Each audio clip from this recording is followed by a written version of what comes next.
kumakain dito.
Pala yung mga kuryente, pati yung mga struktura ng kuryente, yung mga channels, malamang papunta lahat ng kuryente nila dito sa lupa ni Atong.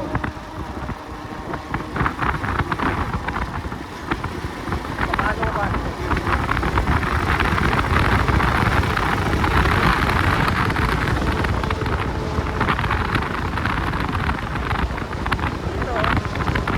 Oh, Kamanukan area. Yan o. Diba?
Kaganapan dito ah.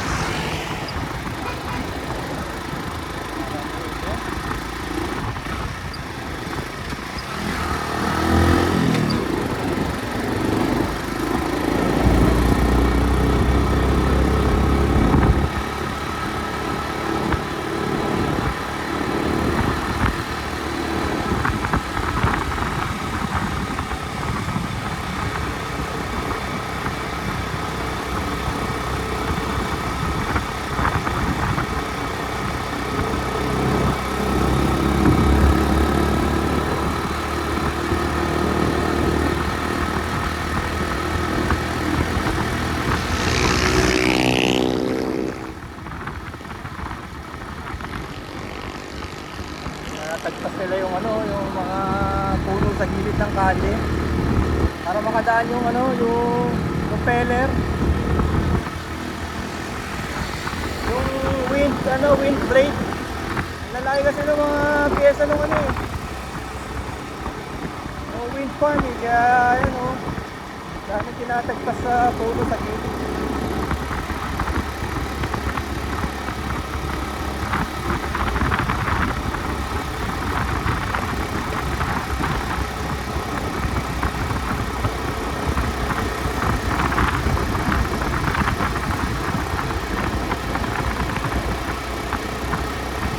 Patasan tayo ng patas, oh.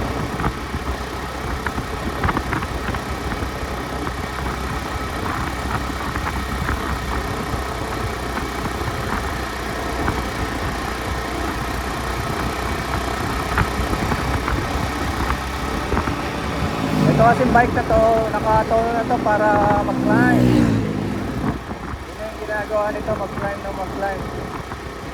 Kaya ang bagal. Kahit may angkas pa to, magka-climb siya. Kasi yung sprocket niya maliliit. Maliliit ang sprocket niya.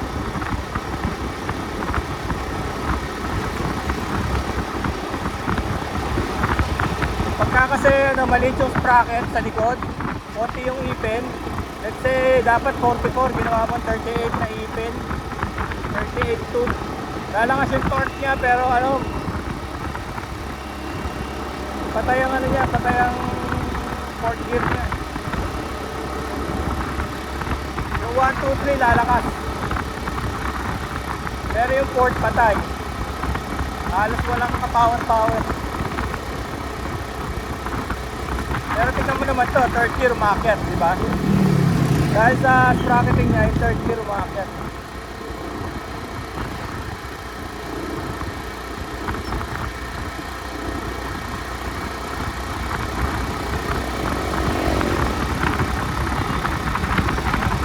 Wow, dami. Pauwi na. Saan kayo galing, boys? Ano yan, tawag yan, breakfast ride. Ang paalam niya mga yan, breakfast ride. Almusal lang. So, sabihin, by lunchtime, kailangan sa bahay na. Breakfast riders. Hindi maganda rin yung breakfast ride. Paano lang ba? Pang aliskati lang ba? Tawag namin yung aliskati. Parang gusto mag-ride, kaya lang ayaw naman mag-ride na malayo. Pero gusto mo lang magamit yung motor mo.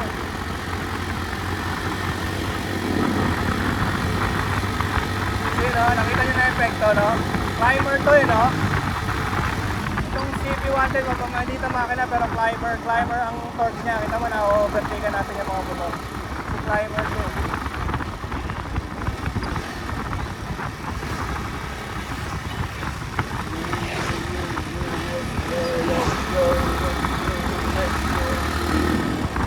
Maganda rin tayo rito, kakain tayo dito yung lomi.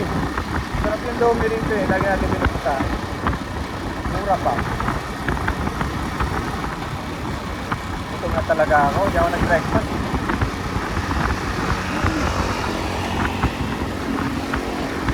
No breakfast.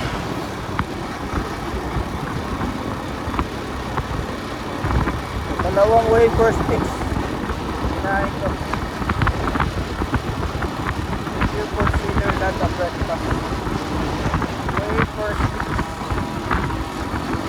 Dito tayo. Ito ba yun? Lomi. Ito nga ba yun?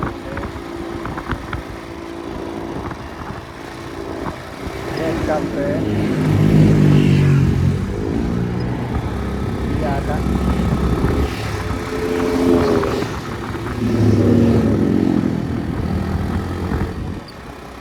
Ano pa yun?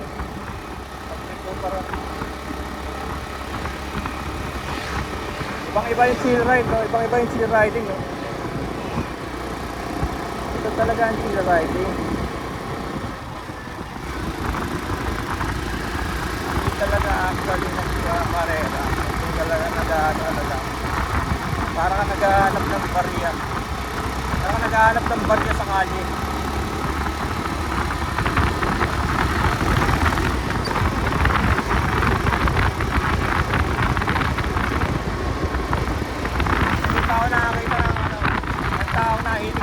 Riding. Maliban sa utol ko kasi syempre, dalawa lang kami. Pero pagka sa grupo, sigurado yan. Iiwan ka, palalapasin ng pabigat. Mabanat sila ng napakabilis, tapos magsisigarilyo. Magsisigarilyo, mag-iossi break. Akala ko naman, ganun kalayo yung pagitan namin. Minsan wala pa 2 minutes. Yosi break nila 15 minutes.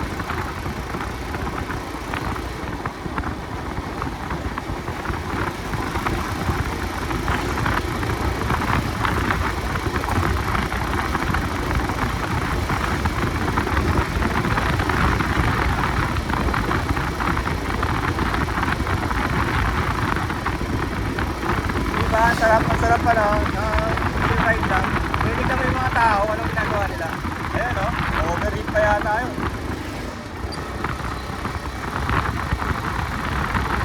Ito nga palang bike na to, air cooled. Ngayon, pag air cooled, ano eh, hindi mo na pinaproblema yung ano kung meron ka ulan. Wala kasing tulan ito eh. Wala nga siyang radiator. Air cooled nga lang siya. May mga pin. May mga cooling pin yung makina. So, wala rin siyang temperature. Wala rin ako knowledge kung nag-overheat siya.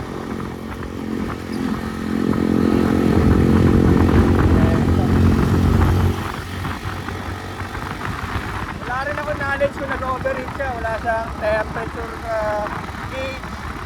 Tapos, wala rin ako knowledge kung may gasolina pa ako. Wala rin siyang gas meter. Ano pa ba? Ang alam ko lang ito, speed. Hindi ko rin alam kung gaano na ako malayo. Wala din siya. Actually, meron siya. Hindi ko na kinabit. Kahit sa gasoline, meron din siya. Kala, hindi ko na rin kinabit eh. Kaya lang, yung maganda naman sa bike na to, meron siyang reserve. Lahat naman ng bike may gano'n. So, yung pag namatayan na to, wala ng gas, may 1.5 liters pa. I-switch ko lang. I-switch ko lang sa reserve. May 1.5 liters pa tayo doon. Along the way naman, may mga bote-bote. Tinatawag na yung bote-bote. May mga bote-bote ka.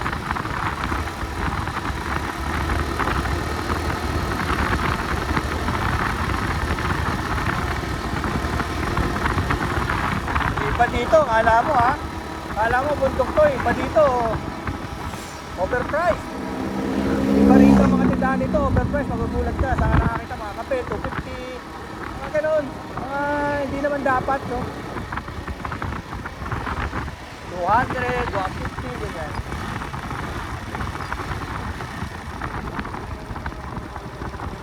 Pero pinupuntahan pa rin. May pizza pa, oh. May pizza pero walang tao.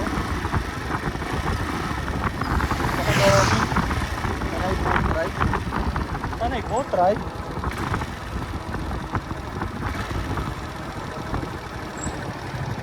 Ito kung super tipid lang ang laban mo, pwede ka sa mga karinderya. Super tipid. Nakita mo yun? Ulam yun eh. Balik kayo tayo. Maybe.